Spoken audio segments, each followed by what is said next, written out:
పట్నంలో భూమి కొనాలన్నా ఓ ఇంటి జాగా కొనాలన్నా ఒకటికి 10 సార్లు కాదు, ఒకటికి 100 సార్లు ఆలోచనలు చేయాలి. ఎందుకంటే ఏ భూమి మీద ఏ కిరికిరి ఉందో, ఏ జాగా ఏ లిటికేషన్లో ఉందో ఎవ్వరికి తెలియదు. కోట్లు కోసి కొన్నాక ఎవడో ఒకడొచ్చి పుల్ల పెడుతుంటాడు, ఆఖరికి లొల్లులు అవుతుంటాయి. ఆ లొల్లులు కోర్టుకు ఎక్కుతుంటాయి. ఇక చూడుర్రి, అమాయకులు సామాన్యులే కాదు, పెద్ద పెద్ద పేరు మోసిన వాళ్ళు కూడా మోసాలు బారిన పడుతుర్రు. పట్నంలో గాని పట్నం చుట్టుముట్టు గాని 10 గజాల జాగ కొనాలన్నా 10 సార్లు ఆలోచనలు చేయాల్సిందే.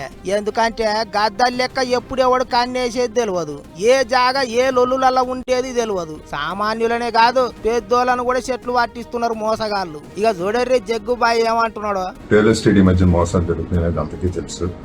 సీఎం రేవంత్ రెడ్డి గారు కూడా దిగారు.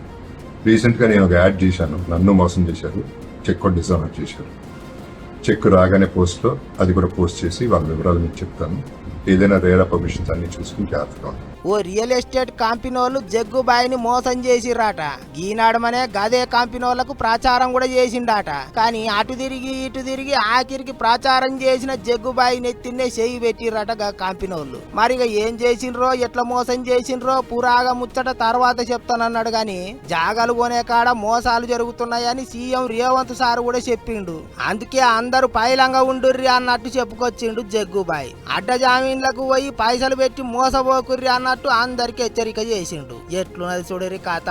పెద్ద పెద్దోళ్ళనే మోసాలు చేస్తున్నారంటే ఇక సామాన్యుల గురించి చెప్పతారమా? జిందగా అంత తిప్పలబడి ఏనో కాడ ఇంత జాగ కొందామన్నా ఇల్లు కొందామన్నా ఎప్పుడెవడొచ్చి పుల్ల పెట్టేది తెలుస్తలేదు. అందుకే ఇల్లు అయినా జాగైనా ఒకటికి 10 సార్లు ఆలోచనలు చేసుకొని కొనుర్రి.